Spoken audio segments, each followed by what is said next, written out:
Hey guys, Steph here with thegoodride.com, and here we have the Endzone 500 in a 146. This is their playful park board. It's the play-around flexible board.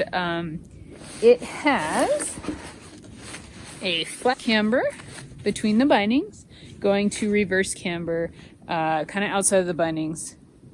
Yeah, I would say it starts about here to reverse camber. So you get that nice stable base in between your feet, but it's pretty catch free, and then just going up to the reverse camber. So this board, getting off the chairlift, it just goes like this. So if you have issues getting off the chairlift, maybe not a good choice, but if you like that catch free buttery feel between your feet, then good choice. So it depends on what you like. It's got a 2 out of 5 flex on their flex rating, which, I mean, I still feel like it's a 6 out of 10. So it was a pretty interesting mix because as I was riding down, it is so loose on the snow. It spins around in circles really easily. So sometimes I expected it to be more playful than it was. And then when I go to butter, yeah, it would butter, but it wasn't that easy or nimble. So the plus side of that is that it's really fast. And you can ride fast and there's no chatter. It stays very stable when you're cruising pretty quick.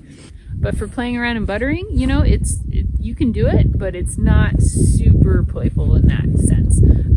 Torsionally, this way is pretty playful, so you can twist it pretty quickly. But tip to tail, it's pretty stiff. But you do get the reverse camber at the nose and the tail, so once you get it up there, it should stay. So, you know, park was pretty front on it. I think I liked it on the jumps more than I liked it on the jibs. It felt good on boxes and stuff, but it is super loose and kind of stiff at the same time. So it was like, well, do I trust it? Do I not trust it on rails and stuff? But I think once you learn the board, then you should have a very stable ride, even on jibs, because it's got that flat camber that locks into the rails really nicely. And as long as you can trust it, then should be pretty fun to spin in and spin out. But on jumps it had a decent amount of pop, so that's that flex too. If it's too noodly, you're not going to get that snap back. And this was nice and poppy, so I was able to get quite a bit of air on it with minimal effort. It likes those skidded turns, small to medium radius skidded turns. Not really a good carver, so it's not made for drawn lines in the snow. It's just like playing around skidded turns, but it felt pretty good on the steeps. You know, it was okay. The edge holds, I'd say medium for ice and harder snow, but the fact that it has a slightly stiffer flex to it instead of a really flexible board, it kind of gives it that stable feel when you are in steeps. So you know, it's kind of like that little trade-off as far as the flex goes. So feels okay on steeps. Not my favorite board on steeps, but it'll do it.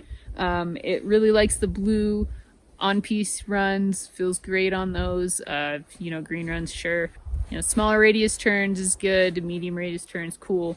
Large radius turns, it starts to get a little bit like washy and stuff. But really fun to spin around in circles on, really fun to play around on. And I like that it has that playful feel, but you can also go fast on it. So I'd say it would be okay for a beginner up to like intermediate advanced rider who's looking for a park board or looking for something just to make some nice skidded turns all over the mountain. Off-piste was okay. You know, it likes the skidded turns, so it's cool. So I prefer a little bit more of a nimble board with maybe some camber through trees because you are able to connect to the snow a little better. So this was okay. But wasn't my favorite in trees or bumps. Like I said, it was okay, so it can kind of dabble, you know. So it was okay, kind of like all over the mountain. It's a dabbler, but it's definitely kind of more made for that park and playful riding. So it's the Endzone 500 in a 146, and there's the base.